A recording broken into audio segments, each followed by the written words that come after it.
Welcome to a special edition of Uptown Films Podcast. I'm Max DeMeza. I am Bernadette Mahoney. And I'm Gordon Taft. Enjoy the show. You're watching Uptown Films, so keep watching films Uptown. Hey there, I'm Nicole Tay, and you're watching Uptown Films. Hi, my name is Sean Senavrotny, and you are listening to the Uptown Films Podcast. Hi, this is Alvaro Franco, and keep making films Uptown, and please keep showing Uptown some love. Hi, my name is Zayn Lindsay, and you're watching Uptown Films. Hey, this is Christopher Hall. Thanks so much for listening to the Uptown Films Podcast. Welcome back, everybody. Yes. We're here with a special guest. Yes, Allison Worrell. Allison Worrell is a New York City-based actor who you can see in Spike Lee's latest film, Highest to Lowest. Stars Denzel Washington, and Allison plays a police technician. It's released recently on August 15th, and now it's streaming on Apple TV+. Allison, welcome back to the show. Yeah, welcome Thank back. you. Yeah. Thank you for having me. Oh, thank you know for I was gonna being come here. back, but here I am. Yeah. Yes. So, first things first, highest to lowest. I guess talk a little bit about maybe the casting process, how you first heard of the role. Yeah, I heard about it, which I like in a way that's not very exciting, very typical, but I got a notification from my agent saying, hey, you have an audition. Did the audition. It was a self-tape, so I shot it at home. My husband recorded it. Shot it. I think we shot it in the middle of the night. Oh, okay. Because I feel like I was probably working, and then because I feel like I was very tired. But what's that kind of plays into the role, though. Sure, yeah. I mean, it was a the film has Yeah. some stress that could tire someone out. Yeah. Right. Yeah, but I shot it and usually just always do my best. Did the self-tape, turned it in, and that was it, which is what I usually do. I have an Right. audition that I'm working on today that I got yesterday, and I'm you just do it, send it in, you do your best. Obviously, you always want to do your best, and then you just kind of move on. Right. Yeah. So that was it. And then, gosh, I don't remember the exact timeline, but there was no callback or anything, meaning I didn't have to do a second In round person or audition. whatever, Yeah, I yeah. didn't have to. Yeah, and Right. I remember the casting office had contacted my agent a little bit later. This has to be at least a couple days later. I don't remember exactly. I'd have to dig through my emails. And they asked for my an updated version of my resume, which made me nervous. I'm I think it is updated. I don't have anything else to show. I was I love that you reached back out because that means you're interested. But I was and so I looked and I think I found something I could have updated. I don't Okay. remember because I just feel sometimes stuff happens or you do something and technically it should go on your resume, but I think most folks can relate. You don't necessarily think, oh, let me go and update this PDF. Right. Right. And there's only so much you can fit on that one page. Exactly. So it's Yeah. what am I putting? Yeah. What am I taking off? Yeah, but I mean, Right. I will say that was unusual because I feel even for things that I have booked, they don't ask to see your resume usually. So I don't know if that was something specific that maybe Spike wanted or someone at the studio wanted. I'm not sure, but I did that, and they asked if I had any other clips, which also stressed me out because I'm putting my best foot forward already. Yeah, I already sent them to you. So I don't remember because at this point we filmed it in 2024 in the spring, so that it's a little fuzzy in my head, but so that was the process, and then it was very interesting. Then I get a follow up from my agent, and they say, hey, they want to see you on Friday, and this was a Tuesday, and I was okay, and in my head I'm all right, because also love my agent, we do have a good relationship, but I also was still I feel I still have to be I guess quote unquote professional or whatever. But I asked, I was oh, what do they want? And she was I'm not sure. They just asked if you could come in on Friday, and I was okay, all right. Thanks.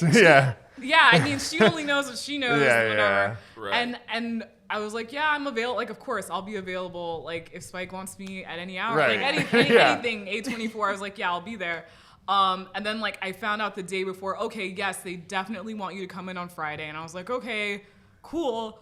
But what do they want? Just so I could be prepared. Right. And so she's they didn't say. And then my guess, I was and I think at that point they had told me I booked it because at first I didn't even know if I booked it, so I was like, why are they being so vague about what they want? You know, if I didn't book it. Right. But then at that point, I think I knew that I booked it. Like, but then they said, oh yeah, definitely come in on Friday, and that was like the day before.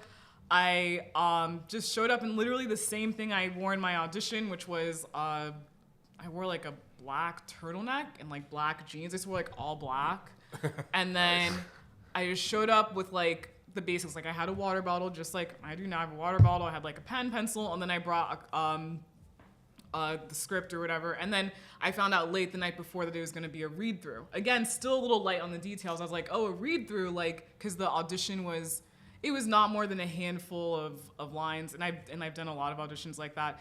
And then I showed up. And literally Spike was in the room, Spike Lee was there, and then I saw my name on like a little card with my character name, and then slowly but surely like it was revealed, oh, like this is like a full cast. Damn. I know, exactly. It's like, so you just showed up to the table read. Yeah, I just showed up. Because they said a read through, which is transparent, but because the role, it did say supporting in there, which is not the same as like, that's above a co-star, which is usually just 5 lines or less. They're just not like a huge character. It's still important. All the characters are important because you're still part of the story. Right. But no one told me, but I just knew to go in like kind of expecting the unexpected. But I remember it was so odd where I was like, all right, I'm leaving today. I don't know what I'm doing exactly. That's hilarious. I don't know when I'm gonna get home, which is not unusual. Like when you go on a shoot, it Right. could last for any amount of time. Right. But just to like have no idea, I was like, this is different. But I'm gonna show up. It's gonna be great.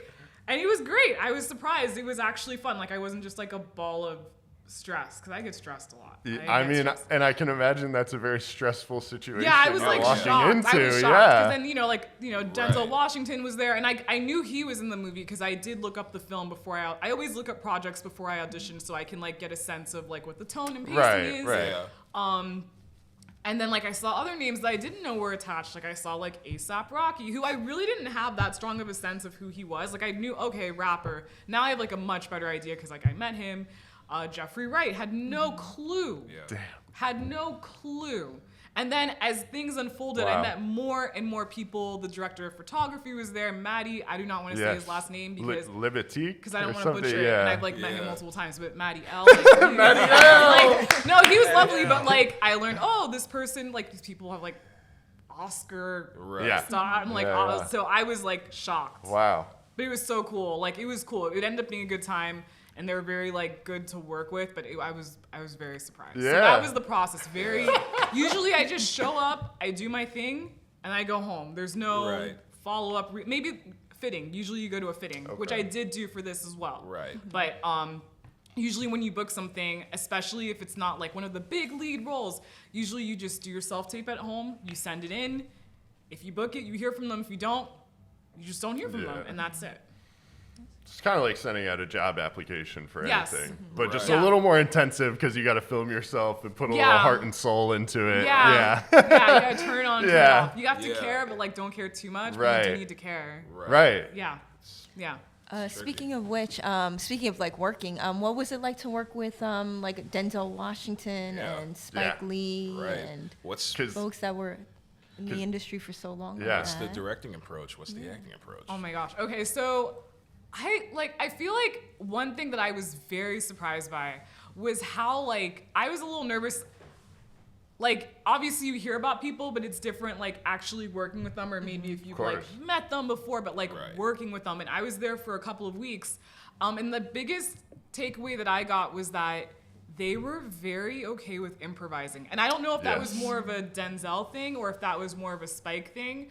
But like they improvised a lot, and I was given a heads up before because I didn't film every day I was there. It depended. Yeah. But one of the other actors, she was like, "Oh, Allison, by the way, we started shooting my stuff today, and they improvised. So like, just heads up, like expect that." And I was like, "Okay, all right." And they like it was lots of improvising. I could tell Denzel was improvising in almost like present. every scene. I don't know. I wasn't there for most of the scenes, but like in the scenes I worked on, a lot of it was improvised or like decided like it was very like they gave me a lot more freedom than what I realized or what I knew, which it was kind of like a double-edged sword. In some ways, it's like, gosh, I wish someone would let me know that someone's just gonna kind of hand it off to you like that. But then on the other side of the spectrum, I was like, sometimes ignorance is bliss. Like you don't know until you get there and you just go with it and whatever. But it was like, that was cool. We never, at least for me, I know there were overnights. I didn't work any of the overnights, but days that were not overnights, we did not work late because, as Spike has said, it is true. If there's a Knicks game, that's my guy.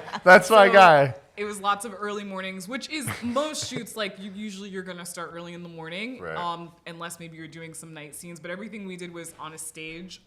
We shot it.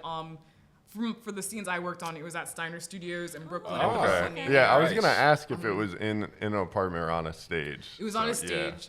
Yeah. But I know, like, I'm not positive. I think the building exterior that you see in the film, I think that's a real building. Because one of my cousins texted me, he was like, "Oh, I walked past that building." So I have to keep my eyes peeled next time I'm in that area. Nice. Yeah, but it was a mix. Like, they shot a lot out on like real city streets and stuff. Right. But just I wasn't in those scenes. I was in the in the apartment. You were trying to track the burner phone that can't be traced. Right. Yeah. There's no unique signifiers. Yes. Sounds like you saw it. Yes. A couple of times. Right, no too. SIM card. I've seen it twice. Hey, hell yeah. Yeah, I've seen it twice. Yeah, I was gonna ask just briefly, what was it like, having to stand 10 toes down to Denzel and kind of talk to him like he's an idiot? So it was interesting because that's what was in the script and we rehearsed it. But it wasn't like I was afraid to do it because, like, I am an actor. So, like, I've trained and I also knew he was going to be there. And also, like, literally, like, I mean, when you put it, it's so much effort and it's so much work to do the auditions and all the things. So it's like I kind of won't show up unless I'm prepared. Right. But, like, I remember being there and being on set and getting a note from someone and they're like, push a little further, go harder. Just because I wasn't sure again, at that time, I wasn't sure how much I could like play or how much freedom I had. But just go in for it, go all in. But it was good. I want everything to be good. I want everything to be great. So it was cool that they let me do that because I don't have an Oscar. Yeah, no. Or anything like that. So, but I mean, it felt cool. I mean, I was doing what they're paying me to do. I was doing my job. So it was like it just felt good to like be able to fully like take on the scene and do it as like it made sense and like felt and the tension in the room, like we had real tension in the room. Nice. Yeah, because I know some stars like the extreme, like Steven Seagal, where he like won't get beat up in a movie, basically. So it's like, just wondering like how Denzel, like, because I'm sure on set, like there's a hierarchy. Yeah, every set has a hierarchy. Yeah, I was number 11 on the call sheet. Right. Yeah. But it sounds like it was less so than maybe other sets, so you still had that freedom and collaboration. Yeah, I mean, there was definitely freedom to collaborate for sure. I mean, the other roles that I've had, there just hasn't been as much room for that. For example, like I was on a couple episodes of Law & Order, and I played a TV reporter, and we actually did improvise on like the second time I was there, but it was just like a different kind of scene where you're sort of just giving people giving like the audience information. So it's a different type of role, but there's definitely I was definitely able to improvise. Like they welcomed that. Oh, that's really cool. But I was like, just learning on the fly, not so much like learning how to act on the fly, but learning. Like, it's like starting any new job, new people, new deal. How do they do stuff? How do they like it? Right. And I'm always happy and good to just defer to whatever they say. So if they say play, I say play. If they say don't play, I don't play. Nice.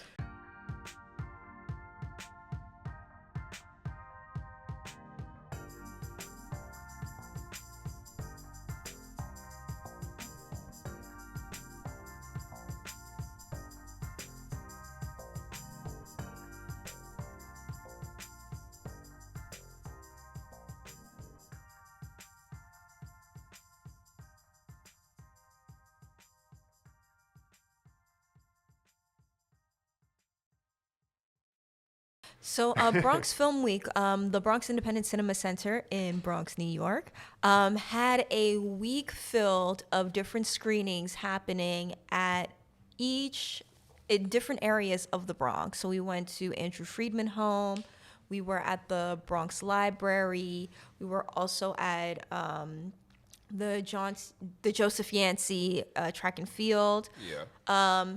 I would say that it was definitely a learning experience in terms of Bronx Library Center. Yes, it was held at Bronx Library Center, and in other spaces as well too.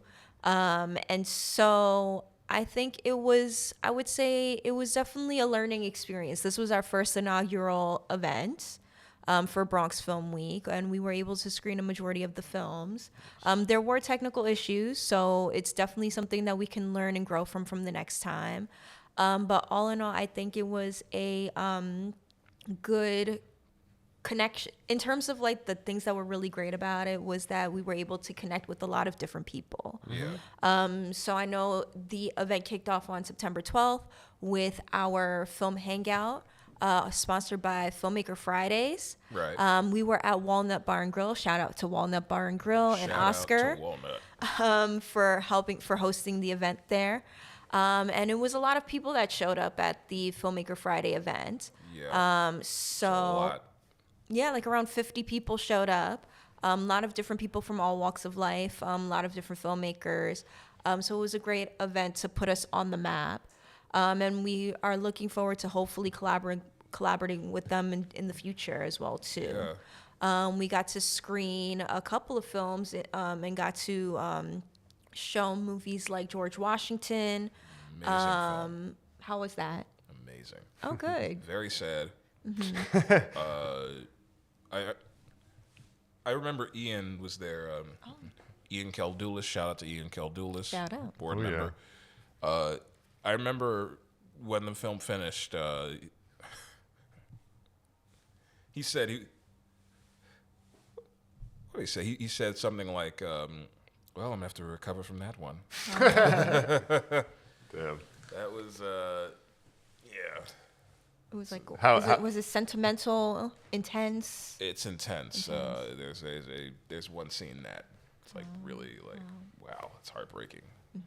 It's a sad but it's a beautiful film. Yeah. Where it goes is like really, really fascinating. Yeah, no, I was bummed I missed that one. I got to see the screenings at Andrew Freeman Home. And how was that one? That was awesome. So that was originally supposed to be outside, but due to the weather, had to be brought inside, which is awesome. It's a great space in there. And it was cool because we got to kind of collaborate with Bronx filmmakers. Nice. So that was great. They were doing a table read before the screening. So there were a few BICC members who joined in on the table read, and it was kind of just a good like communal vibe. And then there were a few people that hung out for Alvaro. I forget Alvaro Franco? Yes, Alvaro Franco. I'm forgetting the name of his film, but it was about the Regal Concourse, the multiplex on Grand Concourse. Very cool, kind of a still life. Sort of with like voiceovers from the community, so that was really cool. And also Nickel Boys that night, which is my favorite film from last year. And then I got to go to the Joseph Yancey screening, which was really cool. Being able to like, initially attempt to show a screening in front of Yankee Stadium was really special for me, being a lifelong Yankees fan. And, I got to take a picture and send it to my dad, like check out where we're screening. So that was a really cool moment. But yeah, no, it was a great series. I'm hoping next year I can get to all of them or at least a few more. But we are definitely looking forward to doing it next year. Yeah, and what film we saw at Joseph Yancey? Yes, sorry, At Night by Zoe Simone. Yes, that was a good one. Yes, I enjoyed that was a good one. Yes. Yes, Zoe Simone has been a guest on the show before. Friend of the podcast. Friend of the pod. She shout out. was here to talk about it At Night back when we first had her as a guest. Yes, check out that episode. Yeah. We're some really cool filmmaking. We're hoping for more good times. Absolutely, yes. More Zoe Simone. So I know we're a little short on time, but I do want to briefly get to New York Film Festival. Yes. But before that, New York Latino Film Festival. New York Latino Film Festival is wrapping up. This week. Or this coming week, I believe so. So if you're seeing this before the festival is over, definitely go grab some tickets. It is Hispanic Heritage Month here, and we have been celebrating that at the BICC. Absolutely. So definitely, if you are able to, grab some tickets for that. And if not everything is sold out for New York Film Festival by the time you're seeing this, definitely grab some tickets for that. Yeah. I hope to see some people at Barrio Triste. Yeah, I know you guys are having a tough time signing up for tickets. Yeah, it took, long story short, I was at work, and my girlfriend is a graduate student, so she spends her days at home doing her schoolwork, and then she goes to class. So she was able to wait online for 4 hours. 4 hours? Yes, literally. Ooh, wow. Okay. Hell of a wait.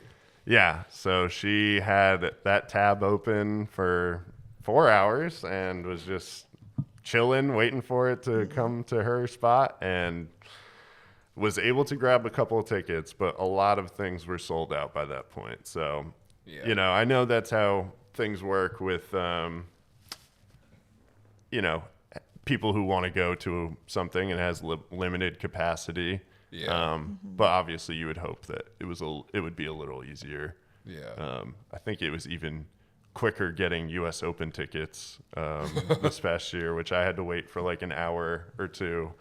How was US Open? I didn't go because I wasn't paying like $250 because by the time I got up to my spot, it was all resold tickets. You need to go to the Fan Week. It's like the free event. I know there's like no official games playing, but the Fan Week was fun. Did you go? I went to Fan Week. Oh, hell yeah. Nice. Yeah. You had a good time? It was fun. Okay. Yeah. I'm not usually a sports person. I'm more of a, art kind of person, but it was fun. It was exciting.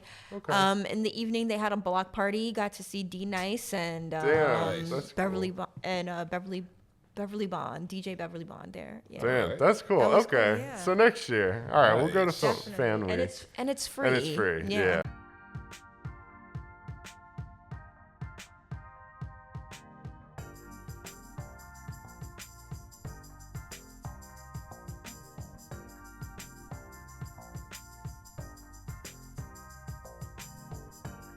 Uptown Films Podcast. Yeah. It's funny you mentioned playing a TV reporter on Law and Order, Mm-hmm. because you came from broadcast journalism to being an actress. Yeah. Tell me, what was that like? What was the journey from one medium to one profession, one art to another? What was that? I mean, for me, it was kind of like, it was just, it all came from me. It was like a decision that I made. It's funny, the first role that I ever booked, which I don't think I told you all about, but I mean, it's on IMDb. It was a kind of like a soap opera, like not a soap opera, but a dramatic series on Lifetime, which I don't know if Lifetime still, but anyways, it was just a show, it was a series, but it was called Army Wives. And that was the first I was just say yes. role I ever booked, and I played a doctor. Nice. I was very smart. I played a doctor, and for that role, I believe I had to call out of work from my broadcast job. Wow. Yeah, and it was shot in South Carolina, and I'm from South Florida, so I was in Florida. They flew me up to South Carolina to shoot that role, and that was like my first time booking any kind of like proper principal performer role under like a union contract and stuff. So it was awesome, very big deal for me. And so honestly, just trying to plug it in where I could get it in. With that job that I had, I happened to work in an area that's kind of similar to where we are, where like we're in a building that has a lot of different creatives and stuff. Okay. So Right. where I worked, we were in Miami, and where we were, there were like other studios. Like down the street, there was a place, I think it was called the Hit Factory, whatever it was a recording studio. Yeah. And like I remember one of my coworkers said they saw Justin Bieber down the street. Like there's casting director offices. Obviously Florida doesn't compare to New York, but I just plugged it in as best I could, would go and do my auditions.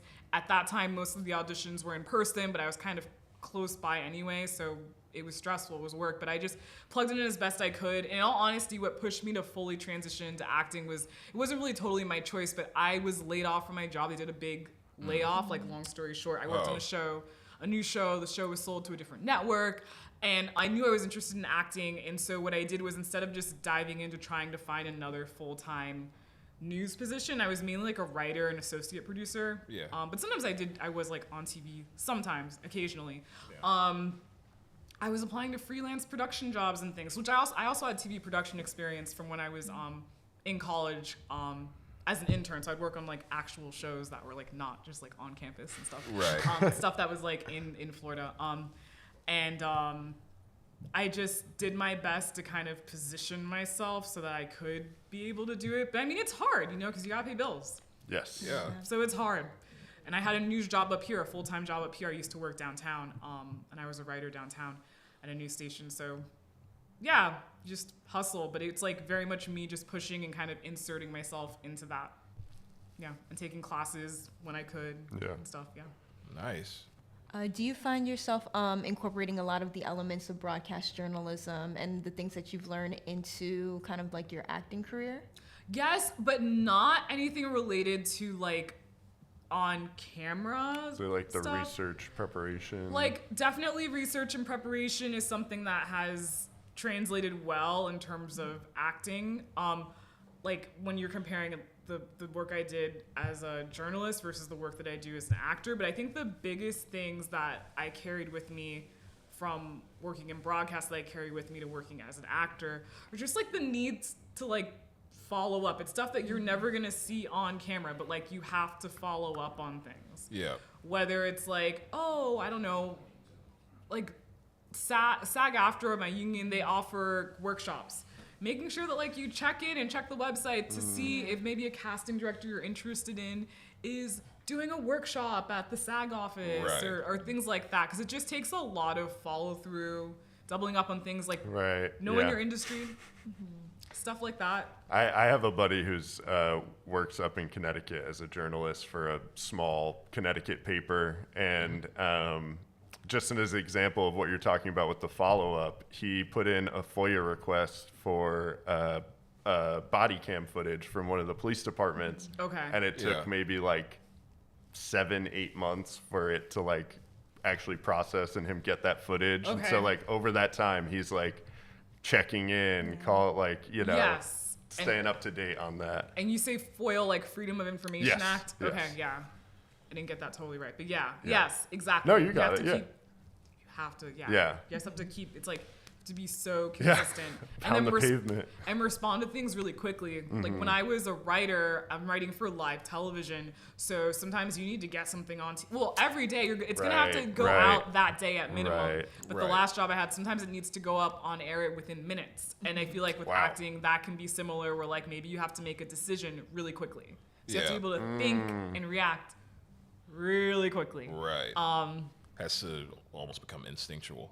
Yeah, definitely.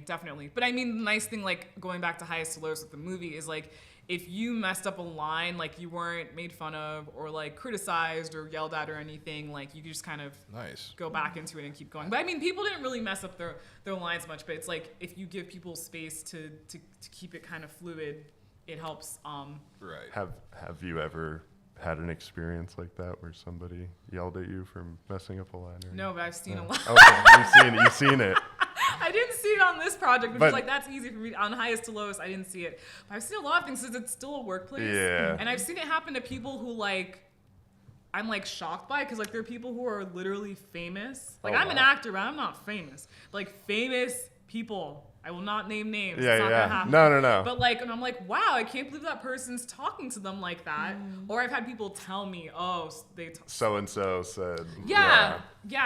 Wow, it's interesting because when I was younger, I kind of thought, oh, I bet once you're famous, people are nice. No. Some people are Everybody nice. Everybody gets are not. it. Yeah. The hierarchy is real. It never ends. It never ever ends. Yeah. Everybody's got a boss. Where's my water? Sometimes, but usually that's not what it is. Usually that's not what it is. Yeah.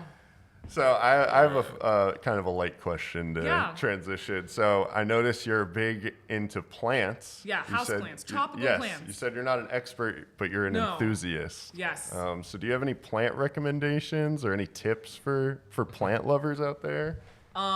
Recommendation: put it somewhere where it's gonna be like low maintenance. Put your plant somewhere that's low maintenance. Okay. So if you have a window that lets in really good light, not too much light, because they're kind of like people. Yes. Well, yeah, the plants are kind of like people. You don't want to sunburn. Right. But nice, bright, filtered light, that'll go a long way. Okay.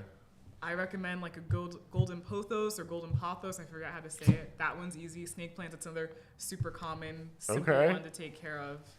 Yeah, and you don't need to water them too often. Those are good the snake. So they're kind of low maintenance. Yeah. Okay. And the key is the condition, because sometimes you're gonna get something, and if it's not the right growing conditions, it doesn't matter.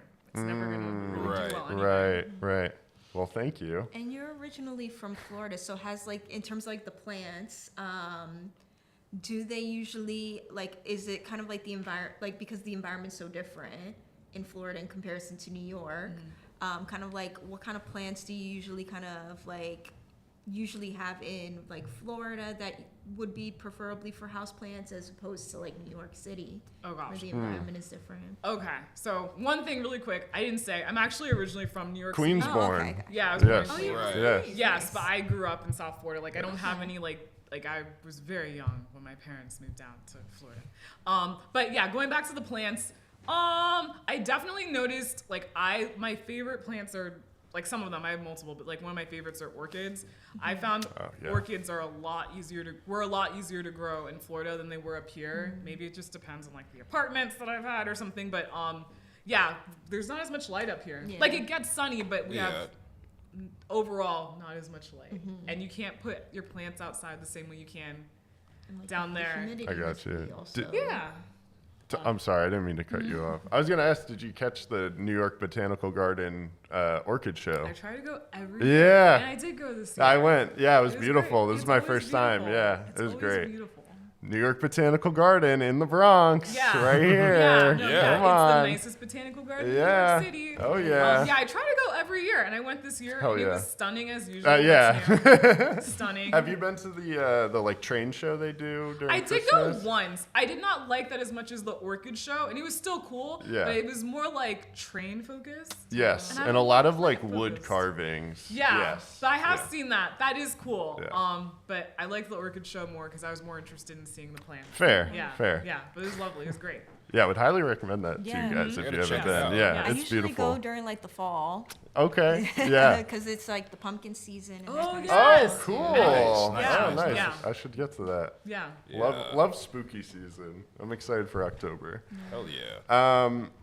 But I also noticed that you were an English literature major. Yes. Yes. So are there any good books you've read recently No. that you would recommend?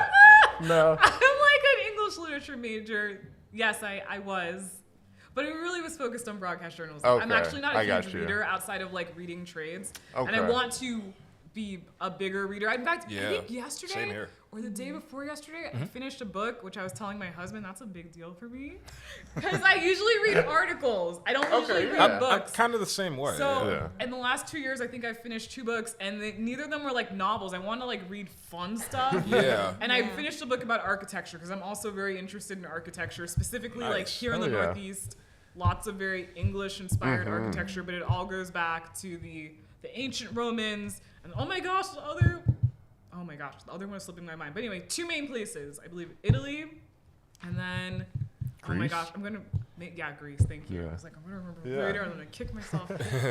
So I really love architecture, and I wanted to like better understand why do I like this, like specifically why. Right. Like what? Yeah, what in my brain makes me enjoy Yes. this style? And I've learned there's human nature stuff behind that, like very symmetry interesting. and balance and repetition. So I just wanted to be able to like have a better understanding of architecture and like what I like, why I like it, why something looks correct or why something looks incorrect. And very cool. Hey, Yeah. you could chat it up with the production designer. Exactly. Just like a lot of great combos. or Gladys. I'm one book in. Like, Hey, you so know. yeah, maybe. My girlfriend was an architect and urban studies major for her BA, so she's very huge into interesting. architecture. Yes. Yeah, Yes. so much. It's Yes. It's, Yeah, you get a lot of talks about it. Yeah, It's fun. I bet. I think about it a lot pertaining to like just New York City and Mm-hmm. like Yes. And film especially. Yeah. I mean, especially highest to lowest. yes. Not to, cut you No, off. no. It's fine. It's relevant. It's funny. I'm reading a book about the South Bronx currently, so I'm cool. like, Yes. I'm trying to, trying to see what stuff's related to how the Bronx has changed geographically and just like in terms of like. Yeah, you want to talk architecture and about the stuff. architecture. The skyline looks a lot different. Yeah. Yeah. It really does. Super These new different high along the rises. Harlem River. Mm-hmm. Super different. Yep. Super different. Well, so I think, I don't know, what time are we at, Gordon? 25 minutes. Okay, so we're looking good. Yeah, I think to kind of wrap up, you said you're not a big reader, but are you a big movie watcher? Yeah. No. No. Are you a big TV watcher? Yes, I am. I'm all about the series. Right. Okay. But because I knew we would probably talk about movies, I picked my brain for a couple of movies that I've seen recently that I'm not embarrassed to say on the podcast. All right. Oh, what are the ones you're embarrassed about? We want those ones. Give us the details. Yeah, we want those ones. No, I don't see. Now I feel like if I say them, then it's gonna be like, oh, well, now you're looking down on these movies. Come on, we're all about hot takes. That's true. You don't want to sour any directors. I like romantic comedies. They're not always the best, and they can be fabulous. They can. Yes. They can. Totally. Yes. So, Sleepless in Seattle. Wonderful. That's an Lovely. iconic. His Girl Friday. Yeah. Take it back. A little throwback energy. But give us the ones you're not ashamed of. I guess. And I'm not ashamed. They're just ones that sound more sophisticated. Go for it. Because I worked on a Spike Lee movie last week, I think I watched Inside Man because that was the last time that Denzel and Spike had done a movie together. So that was interesting. Yeah, I was what'd like, you think? Oh my gosh, it was good. It was interesting. Yeah. I was like, wow. It's his Sidney Lumet riff. It's a lot like it's got its Dog Day Afternoon influence in there. I didn't love that one. That's honestly one of my least favorite Spikes, but it's all right. No. But it ties really. I mean, it's obviously super closely related to Highest to Lowest. Yeah. It's very New York City. Yes. The fact that they could get away with what they got away with, it was that was interesting. Yes. I wasn't expecting that. Yeah. But it was just for me, it was very interesting to watch because I worked with the two of them, and so it was interesting seeing, this is what they do. Yeah. Did it connect any dots for you? Bit. Yeah. It was interesting. It's like I felt like I worked at a company for a little while, and I got to see a taste of what they did Before you that's got kind there. of funny. Yeah. That's a good way to put it. Yeah, so it was super interesting, and also I was like, oh my gosh, it looks so different. Not that Spike is in it, but it was fun to see. It was really fun to see. And then another movie that I saw. Oh my gosh. Okay, wait. I have notes on my phone, so I'm gonna pull up my phone really fast. Go for it. Do your thing. What was the other one? The other movie that I wrote down. Oh yeah, Sicario. Oh yeah. What'd you think? Oh, terrific. That was scary. Yeah. It was scary. Yeah. But I believe Taylor Sheridan wrote it. Yeah. And I've become a big Taylor Sheridan fan going back to the series. Yeah. Landman? Landman? I haven't seen Landman. I've heard, heard crazy things. I've seen 1883, 1923, Yellowstone. I got into it at the recommendation of my in-laws, but I was like, whoa, who is this Taylor Sheridan? And then I watched Sicario, and then I found out, I was like, whoa, he wrote this? My goodness. And that was Denis Villeneuve directing. Yes. Yeah. Yeah. That's here's the thing. I love that film. I tried to rewatch it like a couple months ago. I couldn't finish. I was busy, but I was like, damn it, I have to finish. It's a sick movie. It's a terrific It's a sick movie. It's scary. Yes. It is. Scary. So was 1883, so. I don't want to go to 1883. Those are. I'm not surprised that you got recommended those by your in-laws. My dad is like a huge Yellowstone fan. Like, oh yeah. And I have an appreciation for it because like my favorite series of all time, maybe not of all time, but one of my favorite series of all time, Homeland. Yes, like it does have its issues, but like I'm a big fan of Homeland. And it's like a big part of it has to do with how it's executed and how they use tension and like it just I think the way that they tell the stories is very grounded on that show and very consistently grounded. Yes. It's like I love drama. I love watching drama. I like working on dramas. Yeah. Not that I don't like comedy as well, but I appreciate shows like Yellowstone because I feel like those shows do a great job of appealing to like a larger number of people. Right. And I appreciate that, especially because like as an actor, like people need employment. So it's yes. good if we can not have everything be the most sophisticated kind of inside baseball kind of experience. Yeah. It's not really realistic for like maintaining an industry. Were you happy to see The Pit do so well at the Emmys and get so much love? Pit. Okay. I haven't seen The Pit, but I would like to see it. I have not seen The Pit. But good for them. I did see Adolescence. Yes. My husband got me to watch that, and it was very good. It was like sad though. I was like, oh my gosh. Yes. Also, Tough watch. Heavy. I was like, Yes. and I don't know anyone who's seen it, but I say episode 2 is like birth control. Yeah, that whole show. It's like, yeah. It's a lot. I saw Adolescence. That was very well done. But I love, and then Andor, which I know. Oh my God, yes! That's Those one are of my favorite shows of all those are my time. dreams. Andor, anything Taylor Sheridan, and then The Diplomat. Yeah, I love The Diplomat. Yeah, Carrie Russell. Yes, Yes, I love Carrie Russell. Yeah. It's been a long time. She's since awesome. I've, The Americans. Oh, everybody The loves Americans. The I Americans. finished that recently. That's like an awesome last year or show. this year.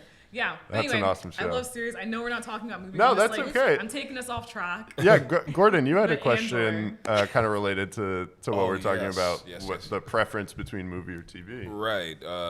I noticed you had like a lot of TV roles and a couple of movie gigs, but like, which do you like have a preference towards? Just like in terms of what's better for you, career-wise and schedule-wise, and just enjoyment-wise. I mean, I'm not a terribly busy actor. I have plenty of time if anyone wants to hire me. I don't at this point. I don't have a preference, mainly because the roles that I book they're not terribly large roles either way. I mean, a series is great because that's like very consistent, but if you can work consistently in film, that's wonderful too. Right. For me, and this is a super personal thing, I really love that working on this project because I got to have a bigger role than I usually do, and I got to work on it for 2 weeks, which I've never worked on something. I worked on stuff for like I've done a lot of stand-in work and stuff, so yeah, I've worked on stuff for months. But like as to be a principal performer with a cast that is so talented and so accomplished, because even the folks you don't recognize in that film, oh my God, is like the dad from The Gilded Age. I'm apologizing for not remembering his name. I didn't even know I didn't even know he was John Robert Thompson. Incredible I just memory. Don't want to say, again, it's kind of like magic. Yeah. But like lovely people to work with. So it was just so cool to like work with folks like that, like because they were so awesome. Yeah, and even I'm so bad with people's names. Most people I are. apologize. No. But what people in my generation think of the guy as like Mayhem, Oh, but yes, was actually Dean. like Oh, Dean Winters. But it's Dean actually Winters. like was in Oz, and he's like a sick actor in that. Yeah. 30 Rock. Yeah. Oh yeah. Tina Fey's deadbeat And I didn't know. boyfriend. I didn't know Dennis who Duffy. they were until he was talking. He's like, oh yeah, I've done a lot of commercials, and he said the number. And I was like, how'd you do so many commercials? I was like, wait, what was the number? I forgot, but it was like over 100. I don't know. But I was like, how'd you do so many commercials? And then he told me, and I was like, oh, okay, I've seen you before. Or like LaShawne's, like Broadway extraordinaire, amazing. She produces now too. Lovely people to work with. So I'm always happy to work and to work with talented folks, like people who are great to work with. But I'm just happy to work in general. Yeah, at least at this point. I have certainly not hit a point where I can pick and choose things. And I'm so grateful that I got to work on Highest to Lowest. It was a great, wonderful opportunity. Yeah. No, no preference. Except Andor. Yes, I love Andor. love Andor. Just putting that out there. Get Tony Allison Gilroy. on Andor. Yeah, Tony Gilroy. Yeah. I have to clarify something. I Yes. got the name of the actor from The Gilded Age wrong. John Douglas Thompson. Thank you. Douglas See, Thompson. yeah. See? He's awesome. Yeah. Yes, he is. He's He is awesome. He's He's I've never awesome. seen the Theater Gilded actor Age. for The Gilded Age is awesome. I've Check heard it it's out. awesome. I Check need it to out. watch. He was a theater actor for a while. Yeah. And he's still. That Yes. makes sense. Yeah. I think a lot of those performers on there are Broadway. Yeah, and do you ever really stop being a theater actor? Except for me, maybe. But Denzel does it. Absolutely. yeah, he He's just focused yeah, on he that. just, Othello. yeah, he just did that. He and Gyllenhaal. Yeah. Yeah. And I've done off Broadway, but yeah, it's been a long time. Yeah. Just to wrap up, could you talk about any, projects you're working on, anything that's coming up for you, and also like where people can find you? Sure. Okay. So I don't have any projects coming up, but I audition, so you never know. Well, and I when you auditioned get them, yesterday. you can come back and Okay. tell us about it. Okay. Yeah. Yeah, I'm always auditioning. So yeah, like I just got an audition like last night, and I was actually working on it. Like as I was like standing by to come into the studio with you all today. So nothing lined up, but again, I would love to work on anything Taylor Sheridan. I'd love to work on Nice. anything There's Tony plenty. Gilroy. Yeah. Yeah, Taylor Sheridan never stops writing. Yeah. Yeah. If you stop anything Paramount Tony Gilroy, Plus, anything with the Diplomat. I auditioned for the office that cast that recently. Very so you cool. Never know. Fingers crossed. Yeah. And then what was the other thing you asked me? Where can people find you? Oh yes, okay. Mainly Instagram. Yeah. I'm other places technically, but I may not respond because I don't pay attention. But Instagram, my handle is Allison Worrell 8 with the number 8 at the end, so it's ALLISONWORRELL with the number 8 at the end. Awesome. And that's where you can hit me up. Awesome. Nice. Well, thank you again for coming by and Thank for your performance in Highest to Lowest. Yes. It Thank was you for awesome. having Yeah. No, we definitely can't wait to have you back and All right. talk about those bookings. real. Yeah, I gotta work on it. No pressure. No, of course. No, it's just manifestation. Okay. Yeah, All right. of That's course. what I'm calling it. Of course. Yeah. Alrighty.